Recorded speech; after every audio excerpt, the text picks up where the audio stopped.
देश की मोबिलिटी की आधारशिला भारतीय रेल। हमारी रेल न केवल देश भर को कनेक्ट करती है, बल्कि हमारी इकोनॉमी को भी लगातार गति देती है। बीते एक दशक में माननीय प्रधानमंत्री श्री नरेंद्र मोदी जी के दूरदर्शी नेतृत्व में भारतीय रेल एक भारत और श्रेष्ठ भारत की मिसाल बनी है। नए क्षेत्र रेल नेटवर्क से जुड़े हैं। रेल तेज, स्वच्छ और आधुनिक हुई है।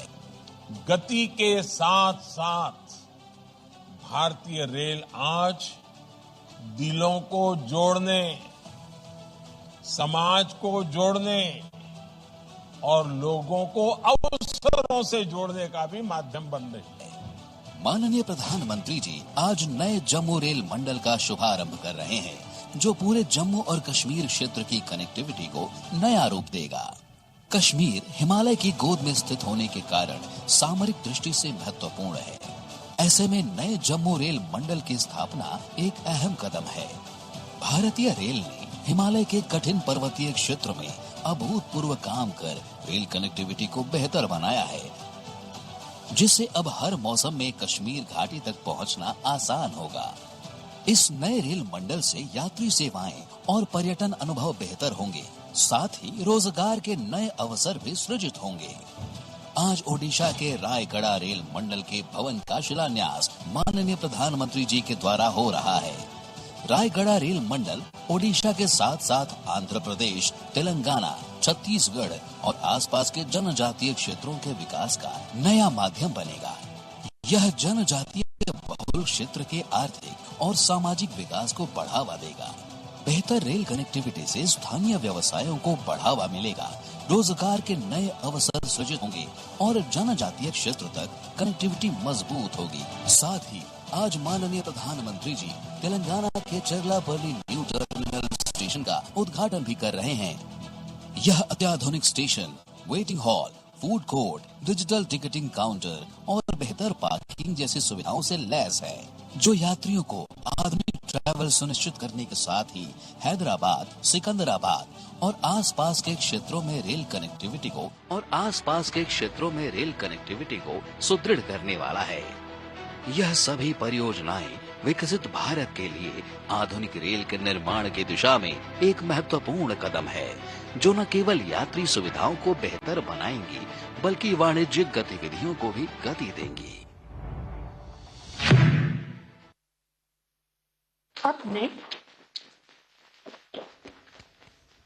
अब मैं आदरणीय प्रधानमंत्री जी से विनम्र निवेदन करती हूँ कि भारतीय रेल द्वारा किए जा रहे इंफ्रास्ट्रक्चर के विस्तार एवं कुशल प्रशासनिक प्रबंधन में विकास के प्रयासों के इस ऐतिहासिक अवसर पर अपने उद्बोधन से हम सभी का मार्गदर्शन करें। नमस्कार जी। तेलंगाना के गवर्नर श्रीमान जिष्णुदेव वर्मा जी, ओडिशा के गवर्नर श्री हरिबाबू जी, जम्मू कश्मीर के लेफ्टिनेंट गवर्नर मनोज सिन्हा जी, जम्मू कश्मीर के मुख्यमंत्री श्रीमान उमर अब्दुल्ला जी, तेलंगाना के सीएम श्रीमान रेवंत रेड्डी जी, ओडिशा के मुख्यमंत्री श्रीमान मोहन चरण मांझी जी, केंद्रीय मंत्रिमंडल के मेरे सहयोगी Ashwini Vaishnav ji, G Kishan Reddy ji, doctor Jitendra Singh ji, V Somaiya ji, Ramneet Singh Bittu ji, Bandi Sanjay Kumar ji, अन्य मंत्रीगण, सांसद, विधायकगण, अन्य महानुभाव, देवी और सज्जनों, आज गुरु गोविंद सिंह जी की उनका एक प्रकाश उत्सव है। उनके विचार, उनका जीवन हमें समृद्ध और सशक्त भारत बनाने की प्रेरणा देता है। मैं सभी को गुरु गोविंद सिंह जी के प्रकाश उत्सव की शुभकामनाएं देता हूं। साथियों, 2025 की शुरुआत से ही भारत कनेक्टिविटी की तेज रफ्तार बनाए हुए है। कल मैंने दिल्ली एनसीआर में नमो भारत ट्रेन का शानदार अनुभव लिया। दिल्ली मेट्रो की अहम परियोजनाओं की शुरुआत की। कल भारत ने बहुत बड़ी उपलब्धि हासिल की है। हमारे देश में अब मेट्रो नेटवर्क 1000 किलोमीटर से ज्यादा का हो गया है। अभी आज यहां करोड़ों रुपए की परियोजनाओं का लोकार्पण और शिलान्यास हुआ है। उत्तर में जम्मू कश्मीर, पूरब में उड़ीसा और दक्षिण में तेलंगाना के एक बड़े हिस्से के लिए न्यू एज कनेक्टिविटी के लिहाज से बहुत बड़ा दिन है। इन तीनों राज्यों में आधुनिक विकास की शुरुआत ये बताता है कि पूरा देश अब एक साथ कदम से कदम मिलाकर आगे बढ़ रहा है और यही सबका साथ सबका विकास वो मंत्र है जो विकसित भारत के सपने में विश्वास के रंग भर रहा है। मैं आज इस अवसर पर इन तीनों राज्यों के लोगों को और सभी देशवासियों को इन प्रोजेक्ट्स की बधाई देता हूं। और ये भी संयोग है कि आज हमारे उड़ीसा के मुख्यमंत्री श्रीमान मोहन चरण मांझी जी का जन्मदिन भी है। मैं उनको भी आज सबकी तरफ से बहुत बहुत शुभकामनाएं देता हूं। साथियों, आज देश विकसित भारत की संकल्प सिद्धि में जुटा है और इसके लिए भारतीय रेलवे का विकास बहुत महत्वपूर्ण है। हमने देखा है पिछला एक दशक भारतीय रेलवे के ऐतिहासिक ट्रांसफॉर्मेशन का रहा है। रेलवे इंफ्रास्ट्रक्चर में एक विजिबल चेंज आया है। इससे देश की छवि बदली है और देशवासियों का मनोबल भी बढ़ा है। साथियों, भारत में रेलवे के विकास को हम 4 पैरामीटर्स पर आगे बढ़ा रहे हैं। पहले, रेलवे का इंफ्रास्ट्रक्चर का मॉडर्नाइजेशन। दूसरा, रेलवे के यात्रियों को आधुनिक सुविधा। तीसरा, रेलवे की देश के कोने कोने में कनेक्टिविटी। चौथा, रेलवे से रोजगार का निर्माण, उद्योगों को सपोर्ट। आज के इस कार्यक्रम में भी इसी विजन की झलक दिखाई देती है। ये नए डिवीजन, नए रेल टर्मिनल भारतीय रेलवे को 21वीं सदी की आधुनिक रेलवे बनाने में अहम योगदान देंगे। इनसे देश में आर्थिक समृद्धि का इकोसिस्टम डेवलप करने में मदद मिलेगी। रेलवे के संचालन में मदद मिलेगी। निवेश के ज्यादा मौके बनेंगे और नई नौकरियों का सृजन भी होगा। साथियों, 2014 में हमने भारतीय रेलवे को आधुनिक बनाने का सपना लेकर काम शुरू किया था। वंदे भारत ट्रेनों की फैसिलिटी, अमृत भारत और नमो भारत रेल की सुविधा अब भारतीय रेल का नया बेंचमार्क बन रही है। आज का एस्पिरेशनल इंडिया कम समय में बहुत ज्यादा पाने की आकांक्षा रखता है। आज लोग लंबी दूरी की यात्रा को भी कम समय में पूरा करना चाहते हैं। ऐसे में देश के हर हिस्से में हाई स्पीड ट्रेनों की मांग बढ़ रही है। आज 50 से ज्यादा रूट्स पर वंदे भारत ट्रेनें चल रही हैं। 136 वंदे भारत सेवाएं लोगों की यात्रा को सुखद बना रही हैं। अभी मैं 2-3 दिन पहले ही एक वीडियो देख रहा था।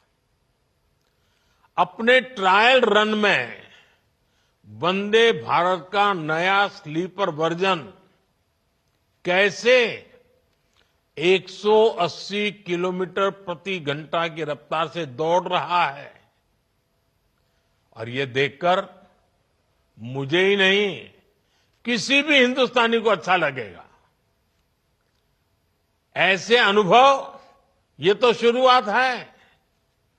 वो समय दूर नहीं जब भारत में पहली बुलेट ट्रेन भी दौड़ेगी। साथियों, हमारा लक्ष्य है कि फर्स्ट स्टेशन से लेकर डेस्टिनेशन तक भारतीय रेल से यात्रा एक यादगार अनुभव बने। इसके लिए देश में 1300 से ज्यादा अमृत स्टेशनों का कायाकल्प भी हो रहा है। पिछले 10 वर्षों में रेल कनेक्टिविटी का भी अद्भुत विस्तार हुआ है। 2014 तक देश में सिर्फ 35% रेल लाइनों का इलेक्ट्रिफिकेशन हुआ था। आज भारत रेल लाइनों के 100% इलेक्ट्रिफिकेशन के करीब है। हमने रेलवे की रीच को भी लगातार एक्सपांड किया है। बीते 10 वर्षों में 30,000 किलोमीटर से ज्यादा नए रेलवे ट्रैक बिछाए गए हैं। सैकड़ों रोड ओवर ब्रिज और रोड अंडर ब्रिज का निर्माण किया गया है। अब ब्रॉडगेज लाइनों पर मानव रहित क्रॉसिंग्स खत्म हो चुकी हैं। इससे दुर्घटनाएं भी कम हुई हैं और यात्रियों की सुरक्षा भी बढ़ी है। देश में डेडिकेटेड फ्रेट कॉरिडोर जैसे आधुनिक रेल नेटवर्क का काम भी तेजी से पूरा हो रहा है। ये स्पेशल कॉरिडोर बनने से सामान्य ट्रैक पर दबाव कम होगा और हाई स्पीड ट्रेनों को चलाने के अवसर भी बढ़ेंगे। साथियों, रेलवे में आज कायाकल्प का जो अभियान चल रहा है, जिस तरह मेड इन इंडिया को बढ़ावा दिया जा रहा है, मेट्रो के लिए, रेलवे के लिए आधुनिक डब्बे तैयार किए जा रहे हैं, स्टेशनों को रीडेवलप किया जा रहा है, स्टेशनों पर सोलर पैनल लगाए जा रहे हैं, वन स्टेशन वन प्रोडक्ट इसके स्टॉल लग रहे हैं। उससे भी रेलवे में रोजगार के लाखों नए अवसर बन रहे हैं। पिछले 10 साल में रेलवे में लाखों युवाओं को पक्की सरकारी नौकरी मिली है। हमें याद रखना है, जिन कारखानों में नई ट्रेनों के डिब्बे बनाए जा रहे हैं, उसके लिए कच्चा माल दूसरी फैक्ट्रियों से आ रहा है। वहां डिमांड बढ़ने का मतलब है रोजगार के ज्यादा अवसर। रेलवे से जुड़ी विशेष स्किल को ध्यान में रखते हुए देश की पहली गति शक्ति यूनिवर्सिटी की भी स्थापना की गई है। साथियों, आज जैसे जैसे रेलवे नेटवर्क का विस्तार हो रहा है, उसी हिसाब से नए हेडक्वार्टर और डिवीजन भी बनाए जा रहे हैं। जम्मू डिवीजन का लाभ जम्मू कश्मीर के साथ साथ हिमाचल प्रदेश और पंजाब के कई शहरों को भी होगा। इससे लेह लद्दाख के लोगों को भी सुविधा होगी। साथियों, हमारा जम्मू कश्मीर आज रेल इंफ्रास्ट्रक्चर में नए रिकॉर्ड बना रहा है। उधमपुर श्रीनगर बारामूला रेल लाइन, इसकी चर्चा आज पूरे देश में है। ये परियोजना जम्मू कश्मीर को भारत के अन्य हिस्सों के साथ और बेहतरी से जोड़ देगी। इसी परियोजना के तहत दुनिया का सबसे ऊंचा railway arch bridge, Chenab bridge का काम पूरा हुआ है। अंजी खड्डू ब्रिज, जो देश का पहला केबल आधारित रेल ब्रिज है, वो भी इसी परियोजना का हिस्सा है। ये दोनों इंजीनियरिंग के बेजोड़ उदाहरण है। इनसे इस क्षेत्र में आर्थिक प्रगति होगी और समृद्धि को बढ़ावा मिलेगा।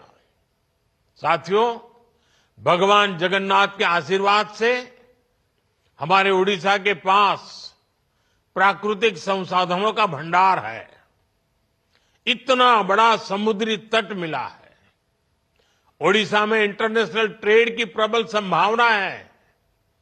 आज उड़ीसा में रेलवे के नए ट्रैक से जुड़े लगभग अनेकों प्रोजेक्ट पर काम चल रहा है। इन पर 70,000 करोड़ रुपए से अधिक का निवेश हो रहा है। राज्य में 7 गतिशक्ति कार्गो टर्मिनल शुरू किए गए हैं, जो व्यापार और उद्योगों को बढ़ावा दे रहे हैं। आज भी उड़ीसा में जिस रायगढ़ रेल मंडल का शिलान्यास किया गया है, इससे प्रदेश का रेलवे इंफ्रास्ट्रक्चर और मजबूत होगा। इससे उड़ीसा में पर्यटन, व्यापार और रोजगार को बढ़ावा मिलेगा। खास तौर पर इसका बहुत लाभ उस दक्षिण ओडिशा को मिलेगा जो जनजातीय परिवारों की संख्या ज्यादा है। हम जन मन योजना के तहत जिन अति पिछड़े आदिवासी इलाकों का विकास कर रहे हैं, ये इंफ्रास्ट्रक्चर उनके लिए वरदान साबित होगा। साथियों, आज मुझे तेलंगाना के चर्लपल्ली न्यू टर्मिनल स्टेशन के उद्घाटन का भी अवसर मिला है। इस स्टेशन के आउटर रिंग रोड से जुड़ने से क्षेत्र में विकास को गति मिलेगी। स्टेशन पर आधुनिक प्लेटफॉर्म, लिफ्ट, एक्सेलेटर जैसी सुविधाएं हैं। एक और खास बात है कि ये स्टेशन सोलर ऊर्जा से संचालित हो रहा है। ये नया रेलवे टर्मिनल शहर के मौजूदा टर्मिनल जैसे सिकंदराबाद, हैदराबाद और काचीगुड़ा पर प्रेशर को बहुत कम करेगा। इससे लोगों के लिए यात्रा और सुविधाजनक होगी। यानी ईज ऑफ लिविंग के साथ साथ ईज ऑफ डूइंग बिजनेस को भी बढ़ावा मिलेगा। साथियों, आज देश में आधुनिक इंफ्रास्ट्रक्चर निर्माण का महायज्ञ चल रहा है। भारत के एक्सप्रेसवे, वाटरवे, मेट्रो नेटवर्क का तेज गति से विस्तार हो रहा है। आज देश के एयरपोर्ट्स पर सबसे बेहतरीन सुविधाएं मिल रही है। 2014 में देश में एयरपोर्ट की संख्या 74 थी। अब इनकी संख्या बढ़कर 150 के पार हो चुकी है। 2014 तक सिर्फ 5 शहरों में मेट्रो की सुविधा थी। आज 21 शहरों में मेट्रो है। इस स्केल और स्पीड को मैच करने के लिए भारतीय रेलवे को भी लगातार अपग्रेड किया जा रहा है। साथियों, ये सभी विकास कार्य विकसित भारत के उस रोडमैप का हिस्सा है जो आज हर देशवासी के लिए एक मिशन बन चुका है। मुझे विश्वास है हम सब साथ मिलकर इस दिशा में और भी तेज गति से आगे बढ़ेंगे। मैं एक बार फिर इन परियोजनाओं के लिए देशवासियों को बहुत बहुत बधाई देता हूं। बहुत बहुत धन्यवाद।